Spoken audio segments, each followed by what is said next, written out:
Hi friends, அஸ்ஸலாமு அலைக்கும். எல்லோரும் எப்படி இருக்கீங்க? நான் ரொம்ப நாள் கழிச்சு வீடியோ போட்டால் யாரும் பார்க்க மாட்டாங்க, வியூஸ்லாம் போகாதுன்னு நினச்சிட்டு இருந்தேன்.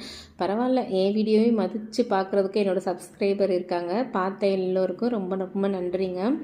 இன்றைக்கி காலையிலே ரொம்ப லேட்டாக தான் எழுந்திரிச்சேன்னா, அது குளிர் நேரங்க, நல்லா தூக்கம் நல்லா வருது. காலையிலே இன்றைக்கி வெள்ளிக்கிழமை தொழுதுட்டு சரி படுத்தேன். சரி கொஞ்சம் நேரம் லேட்டாக போகலாம் அப்படின்னு சொல்லிட்டு தாங்க படுத்தேன். அதுக்கப்புறம் பார்த்தா லேட் ஆயிடுச்சு.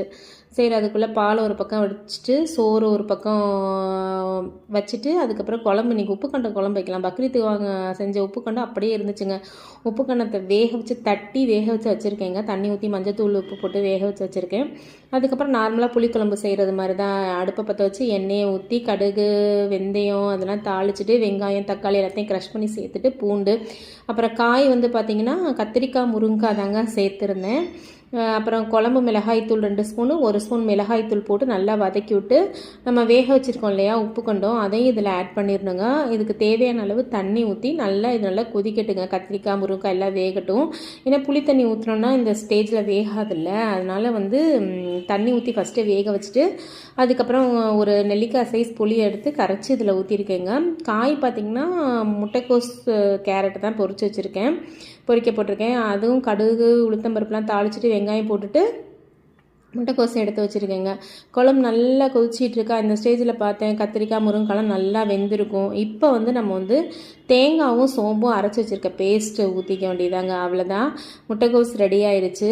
இங்கிட்டு குழம்பு நல்லா கொதிச்சிட்ருக்கு. தேங்காய் ஊற்றி இந்த ஸ்டேஜில் நான் 2 முட்டை உடச்சி ஊற்றிக்கிறேங்க. இது நல்லா டேஸ்ட்டாகவும் இருக்கும். அப்புறம் காலையில் டிஃபன் பார்த்திங்கன்னா இன்றைக்கி இட்லி தான். அன்றைக்கி 2 நாள் முன்னாடி ஆட்டினேன் இல்லையா மாவு, அதில் தான் உப்பு போடாமல் கரைச்சி வச்சிருந்தேன்ல, அதை நைட்டே எடுத்து வச்சுட்டேன். காலையில் இட்லி ஊற்றி பார்த்தேன், பாருங்கள் நல்லா சாஃப்டாக தாங்க வரும். தனித்தனியாக ஆட்டணும்னு அவசியம் இல்லை. இட்லியும் தேங்காய் சட்னி தான் இன்றைக்கி பிரேக்ஃபாஸ்ட்டுக்கு.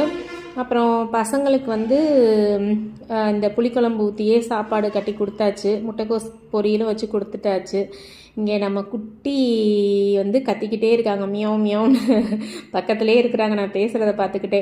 சரி எல்லாத்தையும் பேக் பண்ணி பசங்களை ஸ்கூலுக்கு அனுப்பிடலாம் அப்படின்னு சொல்லிட்டுனே லஞ்ச் பேக் எடுத்துகிட்டு போயிட்டேங்க. என் பொண்ணு முன்னாடி போயிட்டுருக்கா. அங்கே பார்த்தா வேன் சீக்கிரம் வந்துருச்சு. அதனால தான் இவ்வளோ வேகமாக ஓடிட்டுருக்கு. வாங்கம்மா வாங்கம்மான்னு கூப்பிடுது. சரி இரு அப்படின்னு சொல்லிட்டுனா அப்புறம் 2 பேர் ரோடு கிராஸ் பண்ணி விட்டு பையன் வேனில் ஏறினோன்னே ஃப்ரெண்டோட பேசிகிட்டு இருக்காங்க. போயிட்டாங்க.